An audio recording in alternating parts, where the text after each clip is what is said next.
반갑습니다. 오늘 우리 레위기 13장, 14장 말씀입니다. 그 주보에는 제목이 접촉이라고 되어 있는데 바꿨어요. 공동체 보호로 바꿨습니다. 공동체 보호에 대한 말씀. 자, 오늘 우리가 읽을 이 레위기 13장, 14장 말씀은 뭐냐면 성경에도 이런 말씀이 있는가 싶은 피부병에 대한 얘기예요. 그리고 또 이 피부병이 이제 여러 종류에 나는데 그냥 피부에 생기는 그런 피부병, 또 머리에 생기는 피부병, 그 다음에 일종의 상처의 일종이라고 할 수 있는데 화상, 그렇게 해가지고 7가지 종류의 피부병에 대하여서 얘기를 하고 있습니다. 이 피부 질병과 더불어서 같이 얘기되는 것이 옷, 의복이나 그 다음에 옷감에 나타난 곰팡이, 그러니까 피부 질병을 크게 보면 그것도 하나의 곰팡이라고 얘기할 수 있다면 감염이죠. 옷에도 그런 감염이 있어서, 곰팡이에 의한 감염이 있어서 그것을 갖다가 판단하는 그런 규례들. 그 다음에 또 한 가지는 14장 끝에는 집, 건물에 그런 일들이 있을 때, 우리 욕실에 곰팡이 펴요? 예? 가끔 그러잖아요. 예. 그게 영어로는 밀디우 이렇게 돼 있는데, 그 다음에 베란다나 하여튼 외벽이 단열이 잘 안 됐을 때 보면 그렇게 안쪽에 막 곰팡이도 피고 그런 경우들이 있는데, 어떻게 보면 그런 얘기예요. 예. 그런 것들을 갖다가 사실은 모두가 다 건강을 위협하는 것이지 않습니까? 예. 그 부분에 대하여서 지금 얘기하고 있습니다. 자, 특히 이제 오늘 말씀을 읽어 보셔서 또 아시겠지만 우리가 나병이라는 단어를 썼어요, 여기에. 그래서 피부에도 나병, 그 다음에 건물에도 나병, 이런 식으로 하여튼 표현을 썼는데, 이 나병이라고 번역된 것은 성경에도 그렇게 밑에 난하 주에 달려 있습니다만, 악성 피부병 이렇게 이해하시면 되겠어요. 지금의 한센병을 얘기하는 나병은 아닙니다. 물론 그것도 포함될 수 있겠어요. 하지만 광범위하게 악성 피부병이라고 이해하는 게 좋겠고, 그 다음에 아까 의복이나 건물, 집에 나타난 그런 증상들의 원인이 되는 것, 이것도 갖다 전부 다 나병이라고 표현했는데 곰팡이 이렇게 생각하시면 좋겠어요. 다른 성경, 요즘 현대어로 번역된 성경들은 그렇게 악성 피부병이나 곰팡이로 아예 번역을 했어요. 참조하시고요. 자, 우리가 그런 기본적인 이제 이해를 가지고 말씀을 한번, 다는 못 읽겠습니다. 오늘 양이 좀 많아가지고. 그래서 필요한 부분만, 왜 그러냐면 또 반복되는 부분이 있어요.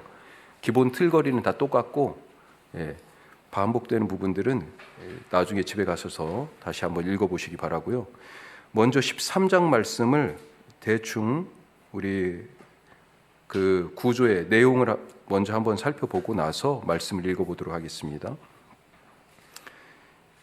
자, 13장에 보시면 13장을 크게 두 단락으로 나눠볼 수 있어요. 1절은 우선은 두 단락으로 나누기 전에 1절은 막 들어가는 말이잖아요. 뭐라고 써 있습니까? 같이 한번 읽어보면, 여호와께서 모세와 아론에게 말씀하여 이르시되. 누구에게 말씀했어요? 모세하고 아론. 보통은 모세에게 말씀하여 이스라엘 백성들에게 이르라 이렇게 말하는 경우들이 대부분이고, 아론이 모세와 함께 같이 등장하는 경우들은 가끔 있는데, 왜 여기에서는 특별히 아론을 꼭 넣었을까요?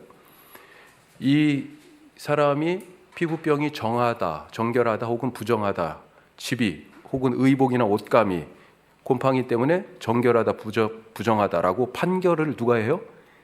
제사장이 하기 때문에. 그래서 대제사장인, 첫 번째 제사장인 이 아론에게 지금 말씀하는 거예요. 아론을 같이 불러가지고. 자, 13장을 둘로 나눠보면, 그래서 아까 피부병에 대해서 얘기했죠. 사람이죠. 사람에게 발병했을 때. 그 다음에 47절에서 58절은 옷에 혹은 옷감에 발병이 있을 때. 자, 단어가 2절에서 46절 거기 사람에게 발병 보면 짜라트라고 되어 있습니다. 이게 바로 나병이라고 번역된 단어인데, 우리가 지금 한센병이라고 얘기할 수 있는 그것을 꼭 뜻하는 건 아니에요. 그래서 악성 피부병, 거기 나병이라고 되어 있는데, 악성 피부병이라고 써주시면 되겠습니다. 자, 13장 2절 말씀 보세요. 성경책을 보세요. 한번 보시면 난하주 자, 중간에 나병이 나오죠. 피부병에 나병 같은 것이 생기거든. 나병에 저는 1번이라고 표시되어 있거든요. 1번 밑에 내려보니까 넓은 의미로 악성 피부병을 뜻함. 그래서 아예 이게 전통적인 번역을 그냥 옛날에 개혁 한글판을 나병이라고 해서 그냥 그걸 따라서 우선 해놓은 거고요. 새 번역이나 이런 데서는 악성 피부병이라고 그냥 그렇게 되어 있습니다. 이해가 명확한 건 악성 피부병이에요. 자, 그래서 사람에게 이제 발병을 하잖아요. 발병의 형태가 7가지가 있어요. 자, 거기 1번부터 동그라미 7번까지 있죠. 이런 발병의 종류들이 쭉 있고, 이 발병이 됐을 때 어떻게 처리할 것이냐. 기본적으로는 증상이 나타났어요. 자, 그걸 제사장이 그것에 대하여 진찰합니다. 거기 제사장 밑줄 쫙 쳐주세요. 누가 한다고요? 제사장이에요. 우리가 주의해야 할 것이 뭐냐면 이 13장 14장에서 정결하다 부정하다라고 제의적으로 그 부분에 대해서 정결하다 부정하다라고 얘기를 하지만 제사장이 치료하는 것은 아닙니다. 제사장이 치료하는 게 아니에요. 자, 진찰을 합니다. 하여튼 그리고 나서 살펴보고 나서 진단을 하죠. 자, 이 피부가 3가지 점에서 진단을 하는데 털 색깔이 바뀌었냐, 흰색으로 변했냐 주로. 그 다음에 피부의 색깔이 어떻게 됐냐. 그 다음에 피부 이 살갗이 움푹 들어갔냐, 그러니까 변형되었냐. 자, 기본적으로 털의 색깔이나 피부의 색깔이나 그 다음에 피부의 모양이 변형되었다라고 하는 거죠. 변형. 색깔이 바뀌거나 모양이 바뀌었어요. 변형. 이건 뭐예요? 창조의 원래 모습을 잃어버린 겁니다. 그래서 부정한 거예요. 이런 증상이 일어나면. 자, 이런 것들을 통해 가지고 그것이 부정하다라고 하는 기준에 들어가게 되면 부정하다라고 선언을 합니다. 자, 그러면 이 부정하다고 선언을 받은 사람은 뭐라고 그래요? 3가지 행동을 합니다. 자, 어떻게 합니까? 4가지 행동. 옷을 찢고 머리를 풀며 윗입술을 가리고. 이건 다와. 특히 옷을 찢고 머리를 푸는 것은 죄를 지었을 때 회개했을 때의 모습과 같아요. 예. 그러니까 이 부정하다라고 하는 부분에 있어서 회개의 의미가 들어가 있어요. 그 다음에 윗입술을 가리고, 그리고 4번째 2번 외치는데 뭐라고요? 부정하다, 부정하다. 자, 그 의미가 무엇인지는 우리가 나중에 살펴보고요. 그리고 나서 이제 부정하잖아요. 이 사람이 어떻게 됩니까? 격리되죠. 어떻게? 진 밖으로, 공동체에서 이제 떨어지게 됩니다. 진 밖으로 격리가 돼. 자, 그런데 아까 진단을 했어요. 털이나 피부의 색깔이나 그다음에 피부의 모양이 움푹 들어가지도 않고 그렇게 됐어요. 그러면 어떻게 됩니까? 우선 7일간 뭔가가 지금 증상이 나타난 거잖아요. 하여튼 그래가지고 제사장이 진찰을 했는데 부정하다라고 지금 얘기하기는 애매해. 그러면 어떻게 해요? 일시적 격리예요. 7일간 격리, 가둔다고 돼 있습니다. 7일간, 일주일. 그리고 나서 7일 후에 다시 진단을 해요. 진찰을 해가지고. 자, 그래서 피부에 그것이 퍼졌어요. 7일 지나고 나니까. 그러면 어떻게 돼요? 안 되죠. 역시 부정하죠. 부정하니까 역시 진 밖으로 격리. 그 다음에 증상이 그대로 유지됐어. 크게 어떻게 변화가 없어. 그러면 아직도 첫 번째 모습 그대로 7일이 지나도 그대로니까 아직도 유보예요. 그래가지고 다시 또 7일을. 그러니까 총 그런 사람 같은 경우는 14일을 우선 진 안에서 격리하게 되어 있는 것입니다. 자, 그런데도 불구하고 여기에서 이 격리를 통해 가지고 더 이상 증상이 안 나타나요. 증상이 완화가 됐어. 그럼 어떻게 해요? 이제는 정결하다고 선언해야 되죠. 그때 옷을 빱니다. 옷을 빨고 그날 옷을 빨고 이제 정결하다고 선언이 돼요. 그리고 진으로 다시 복귀하게 됩니다. 자, 여기까지가 사람에게 발병했을 때예요. 이게 기본 틀거리입니다. 이게 13장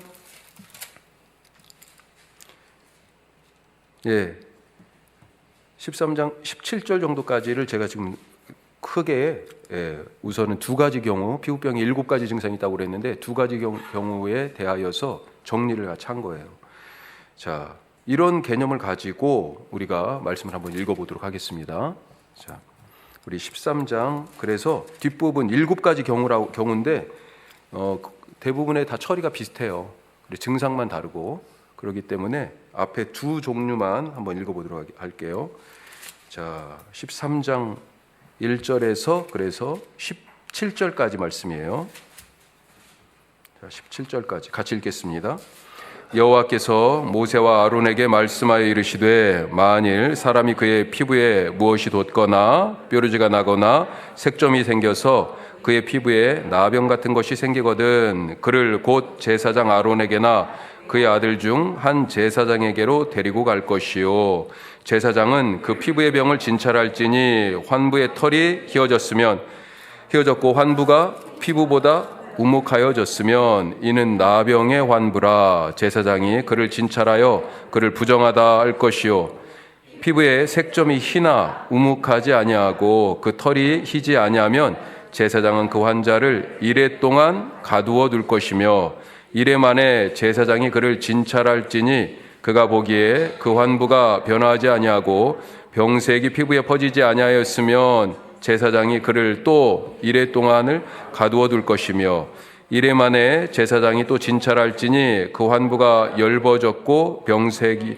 피부에 퍼지지 아니하였으면 피부병이라 제사장이 그를 정하다 할 것이요 그의 옷을 빨 것이라 그리하면 정하리라 그러나 그가 정결한지를 제사장에게 보인 후에 병이 피부에 퍼지면 제사장에게 다시 보일 것이요 제사장은 진찰할지니 그 병이 피부에 퍼졌으면 그를 부정하다 할지니라 이는 나병임이니라. 예, 거기까지 지금 이해 가시죠?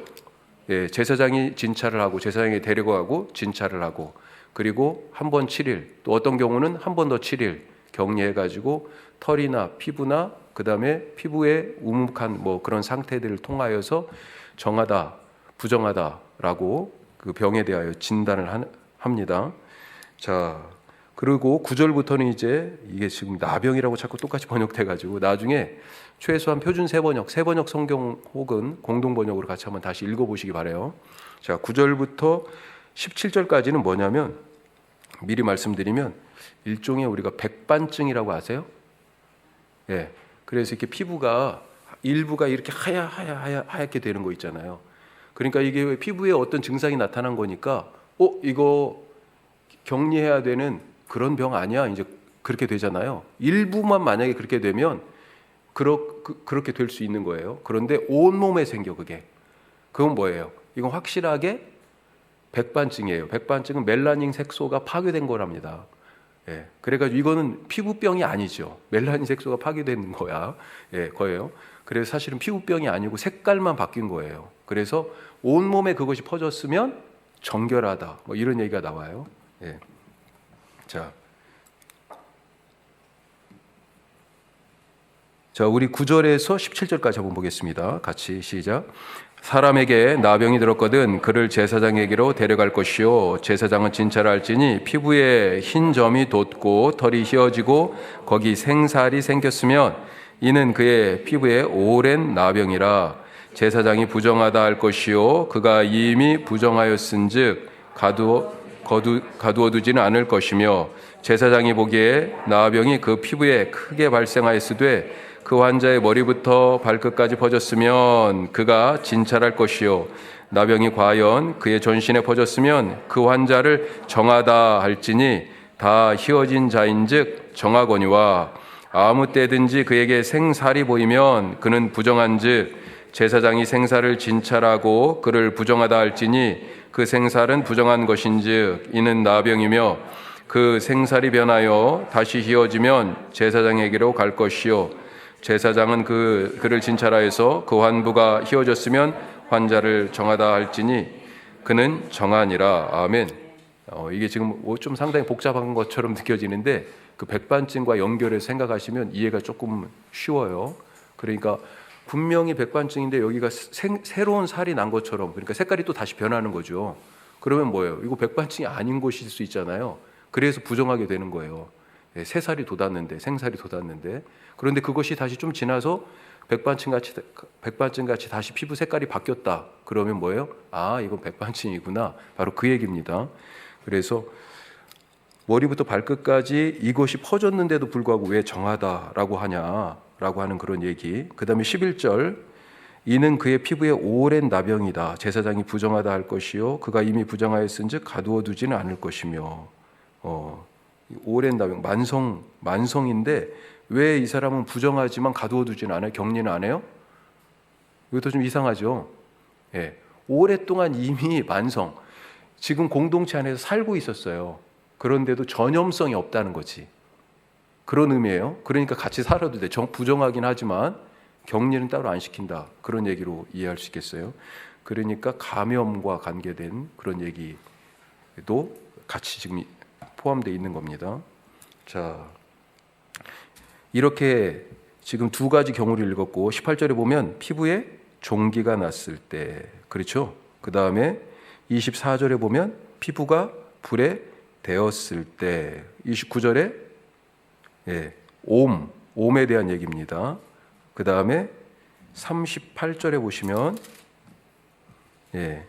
흰 색점이라고 되어 있는데 이거 발진이라고 얘기할 수 있겠어요. 어루럭이라고 또 여기는 39절에는 표현되어 있는데, 그리고 40절에 보면 머리 빠지는 거, 탈모에 대해서 대머리, 탈모에 대해서도 이게 갑자기 피부병 때문에 어떤 감염 때문에 머리가 빠지게 되는 그런 증상이다라고 그러면 위험한 거죠. 하지만 그것과 상관없이 머리가 빠지는 탈모다 그랬을 때, 그래서 전체 탈모 괜찮아요.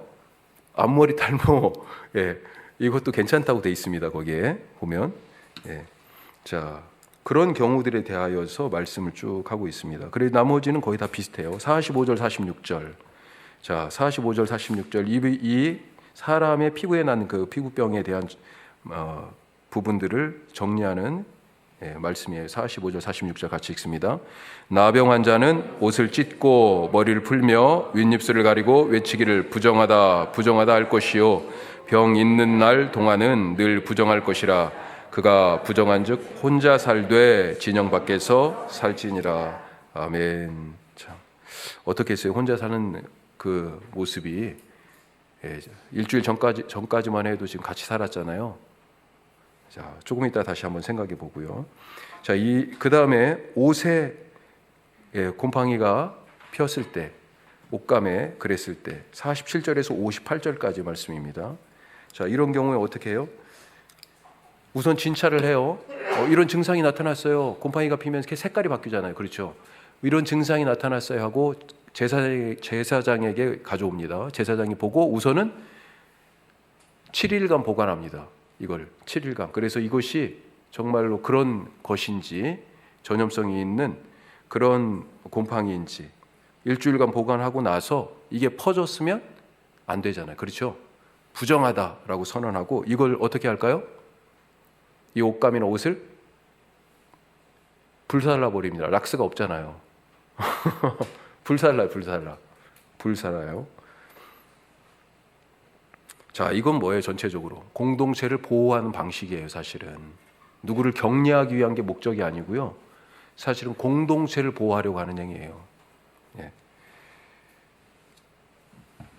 자, 그래서 우리가 그 부분에 해당하는 말씀, 자, 지금 옷이나 옷감에 대한 얘기 47절에서 52절까지 한번 읽어보겠습니다. 47절 말씀입니다. 만일 의복에 나병 색점이 발생하여 털옷에나 배옷에나 배나 털에 나래나 씨에나, 잠깐 여기 나래나 씨에나 이렇게 돼 있잖아요. 이게 뭡니까? 그렇죠. 씨줄과 날줄, 날실과 시실이에요. 씨줄과 날줄. 가로 세로로 이렇게 짜니까 바로 그거 얘기합니다. 다시 죄송해요. 48절.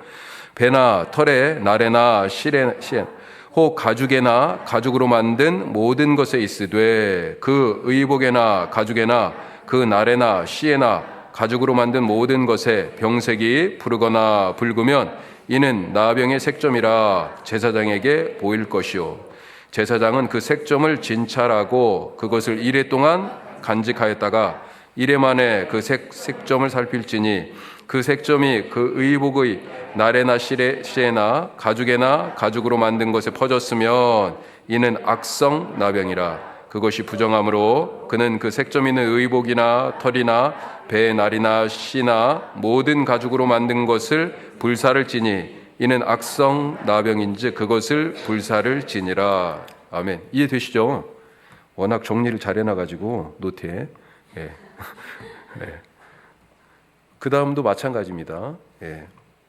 같은 방식으로 이해하시면 되겠고요. 자, 14장으로 넘어가겠습니다. 14장. 자, 이렇게 사람이나 옷에 지금 곰팡이가 혹은 피부병이 생겼어요. 자, 옷은 생긴 걸 어떻게 해요? 불로 태워버렸어요. 그냥 끝났어요. 자, 사람은 어떻게 해야 됩니까? 격리시켰잖아요.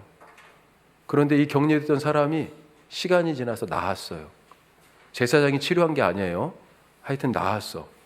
나아가지고 나았으면 어떻게 돼요? 다시 공동체로 들어와야 될 거 아니에요.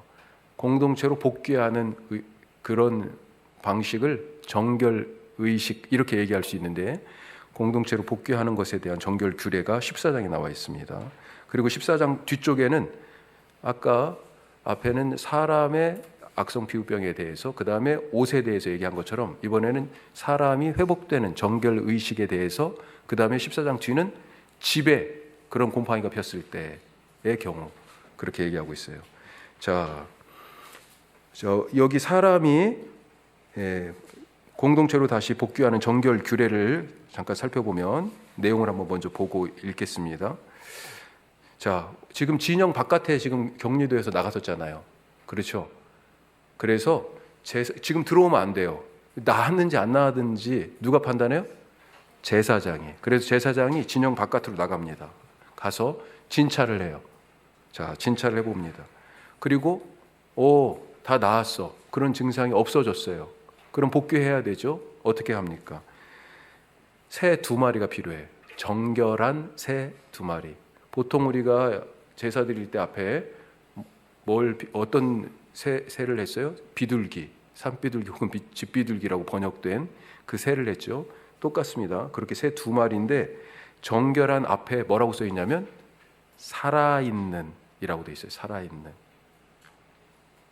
왜 이 살아있는이라는 단어가 중요하냐? 이제 죽은 자 같이 있었잖아요. 그렇죠? 살아있어도 산 게 아니었잖아요. 공동체에서 격리됐으니까. 그런데 그가 다시 산다는 것입니다. 그런 의미가 있어요. 살아있는이라고 굳이 단어를 썼어. 살아있는 정결한 새 2마리. 자, 이 2마리 중에 1마리를 가지고 흐르는 물입니다. 그런데 이 흐르는 물이라고 하는 이 흐르는이라고 번역된 이 단어가 사실은 무슨 뜻이냐면 살아있는이에요. 살아있는. 아까 살아있는 새라고 그랬죠? 똑같이 살아있는 물, 흐르는 물에서 질그릇 안에서 이 새를 잡아요. 그러니까 물과 피가 섞여. 이 질그릇 안에 물과 피가 섞입니다. 그 다음에 우슬초, 홍색, 실, 백향목 이런 걸로 이렇게 이 물과 피를 지금 섞여 있잖아요. 질그릇에 있는 거 그걸 찍어가지고 그 사람에게 7번 뿌려요.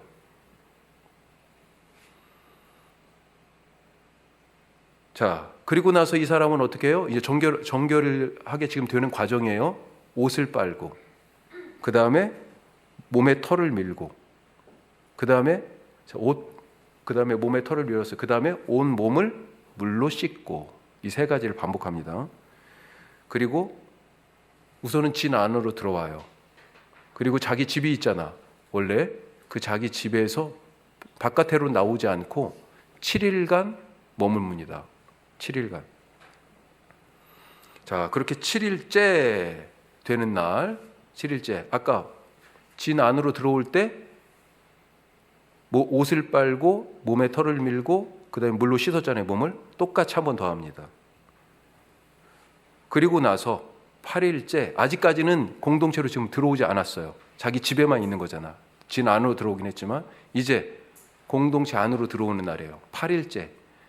우리 지난 시간에도 8일째에 대한 얘기를 잠깐 하려다 말았었는데 나중에 기회 되면 할게요. 8일째는 8일은 새로운 시작이에요. 예, 그렇게 생각하시면 돼요. 새로운 시작. 자, 8일째 이제 예배를 드리러 갑니다.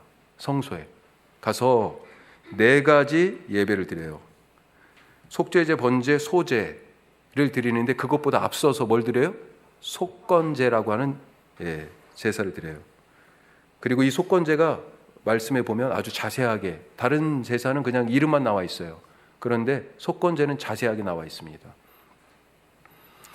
그래서 피와, 아까 짐승을 이제 하나 잡아야 돼. 속건 제물을 잡아야 되잖아요.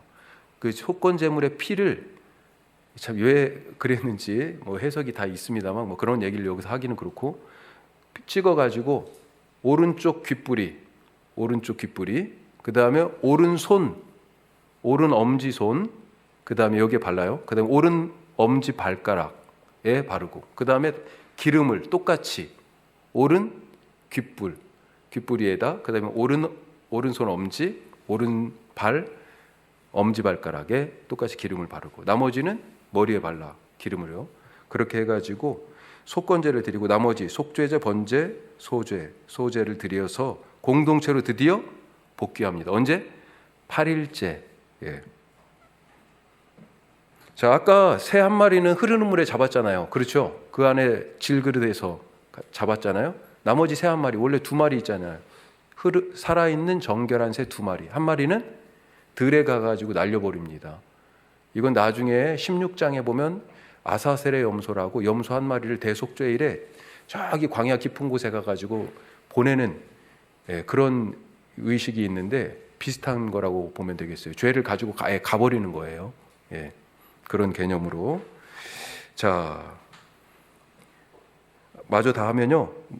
14장의 뒷부분은 33절에 57절, 집에 발병됐을 때, 곰팡이가 폈을 때, 자, 그럴 때는 우리 집에 보니까 야, 이거 곰팡이가 생겼네. 욕실 곰팡이 생각해 보세요. 어떻게 해야 돼요? 락스를 뿌려. 아니에요. 제사장한테 가요. 그런데 가기 전에 집을 완전히 비워. 다른 물건 같은 것도요, 다 빼.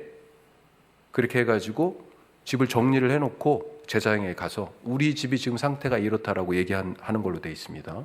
그러면 제사장이 와가지고 우선 진찰을 하고 나서 보이잖아요. 그런 게 일주일간 이 집을 폐쇄합니다. 출입 금지. 일주일 후에 그래서 곰팡이가 퍼졌으면 이 집은 부정해요. 자, 그런데 집이 통째로 그럴 수도 있죠. 그렇다면 집을 이제 어떻게 완전히 해체해야 되겠죠. 그런데 보통은 일부분이 그렇잖아요. 그런 부분에 벽돌만 빼요. 그리고 사방에 흙을 긁어가지고 같이 해가지고 버려요. 집 밖으로. 그렇게 해가지고 해결하는 방법이 있는데, 그런데도 불구하고 증상이 있는 돌을 빼서 그렇게 버렸는데도 불구하고 집에 다시 또 곰팡이가 생겨요? 그러면 어떻게 해요? 이 집을 아예 허물어 버려요. 그래가지고 다 그냥 없애버려. 자, 이런 방식으로 해서 공동체 안에서 사람이든지 의복이든지 집이든지 그것을 통하여서 공동체 전체가 생명의 위협을 받지 않도록 할 뿐만 아니라, 그 다음에 진 밖으로 나갔던 사람은 다시 진 안으로, 공동체 안으로 들어오는 그런 규례의 말씀이다. 이게 13장, 14장 말씀이에요. 자, 이런 개념을 가지고 우리 14장도 일부분만 읽어보도록 하겠습니다. 자, 1절에서 그래서 우리 20절까지 읽어보도록 하겠습니다. 1절에서 20절 같이 읽습니다. 여호와께서 모세에게 말씀하여 이르시되, 나병 환자가 정결하게 되는 날의 규례는 이러하니 곧 그 사람을 제사장에게로 데려갈 것이요, 제사장은 진영에서 나가 진찰할지니 그 환자에게 있던 나병 환부가 나았으면 제사장은 그 정결함을 받을 자를 위하여 명령하여 살아있는 정결한 새 2마리와 백향목과 홍색 실과 우슬초를 가져오게 하고, 제사장은 또 명령하여 그 새 하나는 흐르는 물 위 질그릇 안에서 잡게 하고, 다른 새는 산채로 가져다가 백향목과 홍색 실과 우슬초와 함께 가져다가 흐르는 물 위에서 잡은 새의 피를 찍어 나병에서 정결함을 받을 자에게 7번 뿌려 정하다 하고 그 살아있는 새는 들에 놓을지며 정결함을 받은 자는 그의 옷을 빨고 모든 털을 밀고 물로 몸을 씻을 것이라. 그리하면 정하리니 그 후에 진영에 들어올 것이나 자기 장막 밖에 이레를 머물 것이요 7째 날에 그는 모든 털을 밀되 머리털과 수염과 눈썹을 다 밀고 그의 옷을 빨고 몸을 물에 씻을 것이라. 그리하면 정하리라. 8째 날에 그는 흠없는 어린 순양 2마리와 1년 된 흠없는 어린 암양 1마리와 또 고운 가루 10분의 3 에바에 기름 섞은 소재물과 기름 한 록을 취할 것이요 정결하게 하는 제사장은 정결함을 받을 자와 그 물건들을 회막문 여호와 앞에 두고 어린 순양 1마리를 가져다가 기름 한 록과 아울러 속건제로 드리되 여호와 앞에 흔들어 요제를 삼고 그 어린 순양은 거룩한 장소 곧 속죄제와 번제물 잡는 곳에서 잡을 것이며 속건제물은 속죄제물과 마찬가지로 제사장에게 돌릴지니 이는 지극히 거룩한 것이니라. 제사장은 그 속건제물의 피를 취하여 정결함을 받을 자의 오른쪽 귓뿌리와 오른쪽 엄지 손가락과 오른쪽 엄지 발가락에 바를 것이요 제사장은 또 그 한 록의 기름을 취하여 자기 왼쪽 손바닥에 바르고 오른쪽 손가락으로 왼쪽 손에 기름을 찍어 그 손가락으로 그것을 여호와 앞에 7번 뿌릴 것이요 손에 남은 기름은 제사장이 정결함을 받을 자의 오른쪽 귓뿌리와 오른쪽 엄지 손가락과 오른쪽 엄지 발가락 곧 속건제물의 피 위에 바를 것이며 아직도 그 손에 남은 기름은 제사장이 그 정결함을 받는 자의 머리에 바르고 제사장은 여호와 앞에서 그를 위하여 속죄하고 또 제사장은 속죄제를 드려 부정함으로 말미암아 정결함을 받을 자를 위하여 속죄하고 그 후에 번제물을 잡을 것이요 제사장은 그 번제와 소제를 제단에 드려 그를 위하여 속죄할 것이니라. 그리하면 그가 정결하리라. 아멘. 자, 그 뒤는 가난한 자를 위한, 그래서 재물이 그냥 새로 해도 된다, 뭐 이런 얘기예요. 예, 그래서 반복되는 부분이기 때문에 같은 내용이라고 볼 수 있고요. 나중에 그리고 33절부터 나오는 집에 대한 얘기는 집에 가셔서 읽어보시기 바랍니다. 자, 우리가 이제 말씀과 내용을 어느 정도 좀 살폈는데 어떤 의미를 갖고 있는지 우리가 몇 가지만 더 살펴보고 살펴보도록 하겠습니다. 첫 번째로 이 전체 이야기가 뭐냐, 사실은 누구를 격리하고 뭐 집을 부수고 옷을 태우고 그런 데 목적이 있는 게 아니고, 왜 그런 걸 합니까? 이스라엘 공동체를 위해서예요. 우리가 지금 코로나를 지나가지고 이 이야기가 뭔지 너무 잘 알잖아요. 그렇죠? 예, 감염이 한 번 딱 되면 완전히 그냥 떼죽음인 거죠. 유럽이 근대 초기에 그 흑사병 때문에 완전히 다 인구가 뭐 한 3분의 1 정도 다 죽었다고 그랬잖아요. 우리가 코로나 지나 보니까 얼마나 무시무시한 건지 알죠. 사실은 격리의 목적이 있는 게 아니고 공동체를 보호하기 위한 그런 방법이었다. 네. 그래서 사실은 그 사람도 살고 공동체도 살고 하는 그런 방법이죠. 대개의 경우 증상이 나타나면 제사장에게 가서 보이고, 제사장은 지금 우리가 살펴본 것처럼 진찰을 했습니다.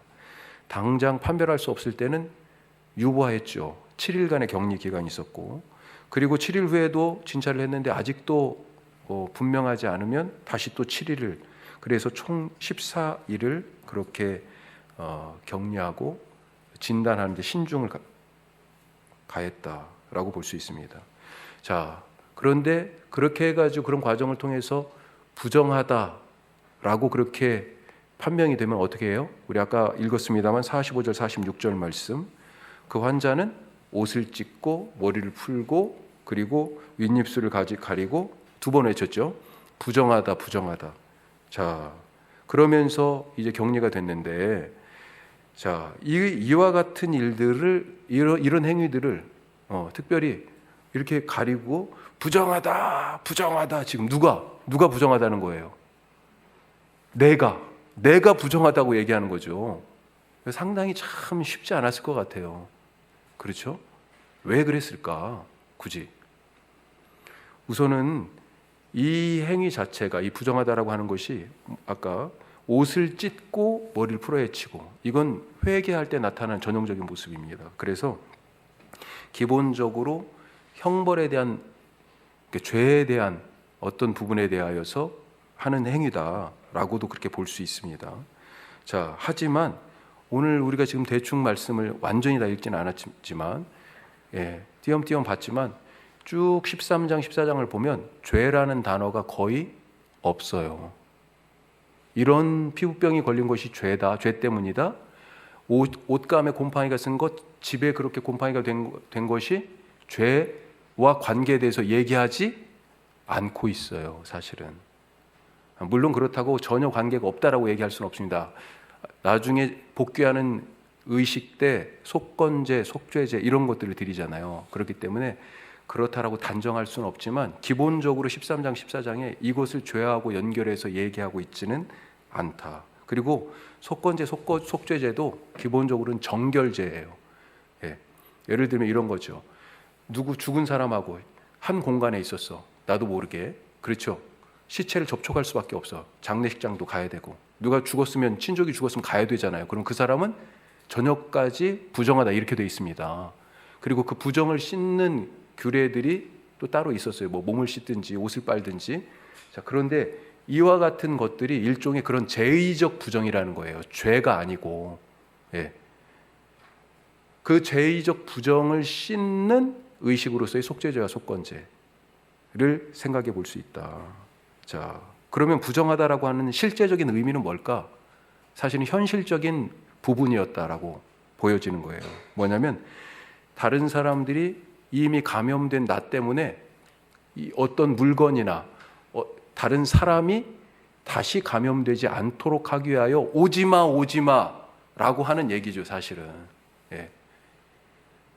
이 아픈 사람에게는 내가 부정하다라고 외치는 이것이 상당히 참 엄청 안타까운 그런 모습이긴 한데, 사실은 공동체를 보호해야 될 그런 책임을 이 사람이 아픔에도 불구하고 끝까지 감당하도록 그렇게 부탁하고 있다라고 하는 것입니다. 감염의 예방 차원에서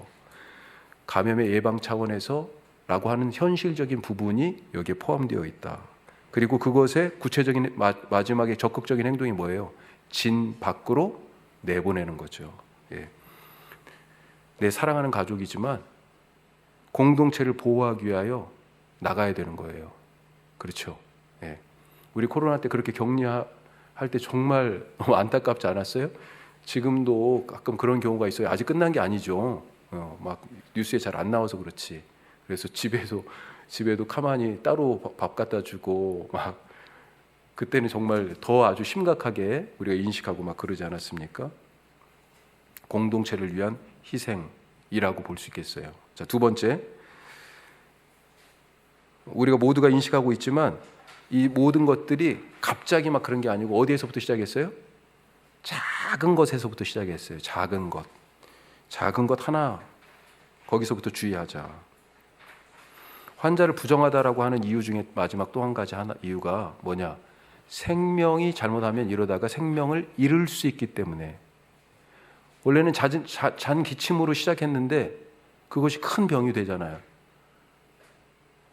코로나 때 처음에는 빨리 알고 거기에 대해서 뭐 약을 처방을 받든지 뭔가를 먹고 하여튼 이겨낼 수 있는 기회들이 있었는데 골든 타임을 놓쳐가지고 목숨을 잃게 되는 그런 경우도, 뭐 그런 병뿐만 아니라 다른 것도 마찬가지죠. 환자를 부정하다라고 하는 이유는 이것을 통하여서 생명이 위험받기 때문에, 기본적으로 우리가 앞에 뭐 음식이나 뭐 이런 여러 가지를 정하다 부정하다 이렇게 얘기할 때 어떤 개념에서 얘기한다고 그랬습니까?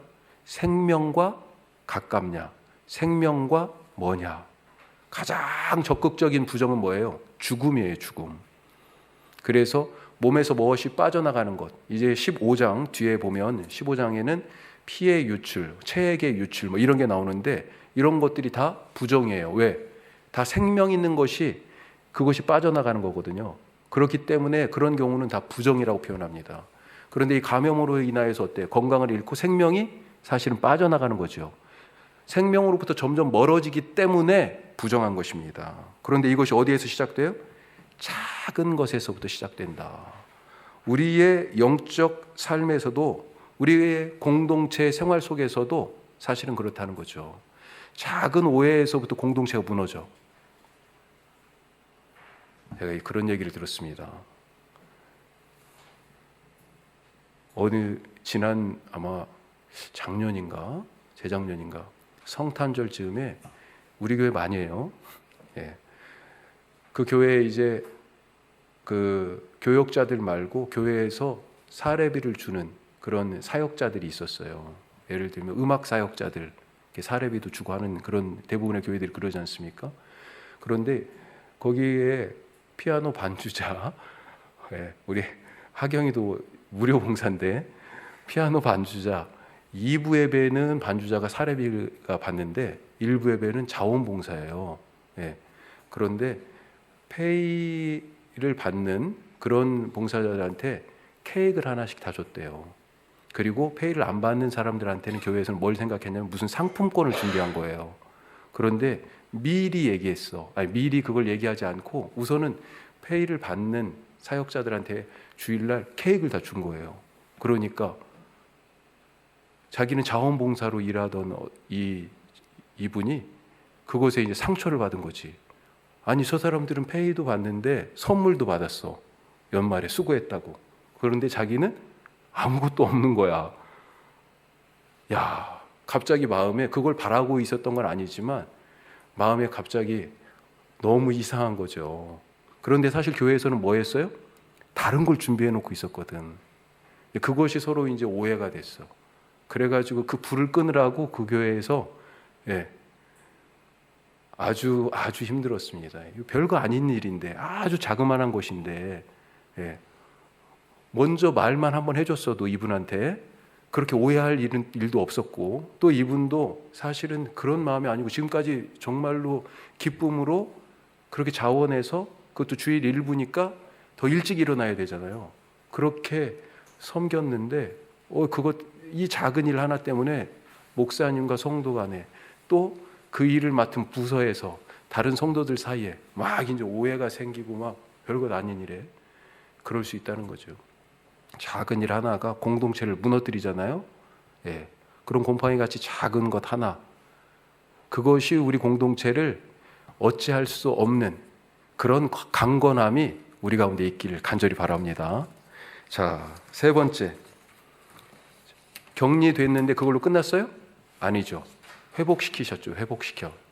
예. 부정하다는 선언과 함께 진 밖으로 나간 사람, 이 공동체 울타리 바깥에서, 진 바깥에서 어떻게 살까요? 모든 것이 지금 갑작스럽게 일어나지 않았습니까? 어떤 사람은 7일, 또 어떤 사람은 14일 전 생각하면 그때는 가족하고 같이 지금 살고 있었고, 내 집에서 자고 있었고, 내가 좋아하던 일을 하고 있었고, 그렇지 않습니까? 그런데 갑작스럽게 이렇게 생이별을 해버렸어요. 하던 일을 놓고 왔습니다. 우리 가족들은 어떻게 지낼까 지금 걱정이에요. 구체적으로 한번 생각해 보세요. 만약에 한 집에 아빠가 이런 진단을 딱 받고 일주일 사이에 진 밖으로 나가게 됐어요. 어떻게 될까요? 이 집에 있는 가축들 누가 키워요? 농사는 누가 짓습니까? 처자식은 누가 먹여 살려요? 당장 이 집 먹고 살 일이 걱정 아니에요. 만약에 엄마가 나가게 됐어요. 엄마가. 그럼 어떻습니까? 아이들은 누가 돌봅니까? 완전히 집안 꼴이 이제 말이 아닌 거죠. 밥을 누가 해먹여요? 자녀들. 만약에 자녀들이 그렇게 돼가지고 아파가지고 나가게 됐다. 격리됐어요. 이 아이들 진 바깥에서 있어야 되잖아요. 어른들은 그래도 가서 어떻게라도 먹고 살 수 있겠다 해요. 얘네들 어떻게 합니까? 예? 뭘 먹고 살아요, 얘네들? 물론 뭐 진 바깥에 갖다 놓고 뭐 애들이 와서 가져다 먹고 뭐 별 생각을 다 해볼 수 있겠죠. 그런데 어떻게 살아요, 애들이? 더군다나 지금 아픈 몸 아니에요. 이게 사실 쉬운 일이 아니었어요. 하지만 이 격리가 공동체 전체를 위하여서 아까도 말씀드린 것처럼 필요한 조처였다. 그리고 이것이 영원한 격리가 아니에요. 하나님께서는 돌아올 기회를 분명히 마련하고 계셨다. 우리가 14장에서 그 회복의 규례에 대해서 봤잖아요. 무슨 말씀입니까? 한 번 죄인을 영원한 죄인으로 두지 않으신다 하는 것입니다. 한 번 병자를 영원한 병자로 살게 하지 않으세요. 한 번 부정하게 되었다고 영원히 부정한 것이 아니에요. 하나님이 회복의 기회를 주십니다. 그리고 다시 사랑하는 가족을 만나고 다시 놓았던 일을 할 수 있도록 공동체로 복귀할 수 있는 길을 열어주셨다. 우리가 이걸 신약의 관점에서 보면 이 일을 누가 하셨어요? 예수님이 하셨잖아요. 예수님이. 나병 환자들, 거기 지금 말씀 적혀 있죠. 마태복음 8장 얘기가 예수님이 5장, 6장, 7장 마태복음, 이게 산상보훈의 말씀입니다. 산 위에서 제자들에게 천국이 무엇이다 가르치고 나서 드디어 이제 세상으로 내려오신 거야. 딱 내려오셨는데 처음 만난 사람이 나병 환자예요. 이 사람은 그러니까 마을에 들어갈 수가 없어요. 그렇게 다른 나병 환자들하고 같이 어울려서 그냥 그렇게 살 수밖에 없는 그런 사람이죠. 자, 이 나병 환자 이야기 거기 같이 한번 읽어보겠습니다. 한 나병 환자가 나와 절하며 이르되 주여 원하시면 저를 깨끗하게 하실 수 있나이다 하거늘 예수께서 손을 내밀어 그에게 대시며 이르시되 내가 원하노니 깨끗함을 받으라 하시니 즉시 그의 나병이 깨끗하여 진지라. 대단하지 않으세요? 예수님? 뭐라고 돼 있어요? 3절에 예수께서 손을 내밀어 그에게 대시며, 내밀어 밑줄, 대시며 밑줄. 나병 환자에게 그럴 수 있겠어요? 나병 환자 사진 봤습니까? 구글 검색 한번 해보세요. 딱 검색해가지고 하자마자 사진이 딱 뜨는데 볼 수가 없어요. 볼 수가. 예. 우리가 알다시피 손을 대는 것은 뭐예요? 제의적으로는 부정하게 되고 또 실제적으로는요 감염의 위험이 있잖아요. 그런데도 불구하고 예수님이 손을 대셨습니다. 어떻게 됐습니까? 질병을 치료로 바꾸셨고 그리고 부정을 정결로 바꾸시고 격리에서 함께 사는 공동체로 회복시키는 그런 은혜를 주셨어요. 그게 하나님의 나라 공동체에서 떨어져 나간 죄로 살아가고 있던 사람들을 하나님 가족으로 다시 부르신 하나님의 예수님의 은혜다라고 하는 것입니다. 오늘 나병 환자보다 어떻게 보면 훨씬 더 죄로 부정한 나에게 손을 내밀어 대시는 그런 주님의 은혜 우리가 생각할 수 있길 바랍니다. 자, 마지막 4번은 다음 주에 하겠습니다. 자, 오늘 말씀 생각하시면서 사실은 격리되는 사람 입장에서는 꼭 그렇게까지 해야 되나, 그 가족들 입장에서도 굳이 그렇게까지 안 해도 될 것 같은데, 하지만 이스라엘 공동체 전체를 생각했을 때는 그런 희생이 필요해요.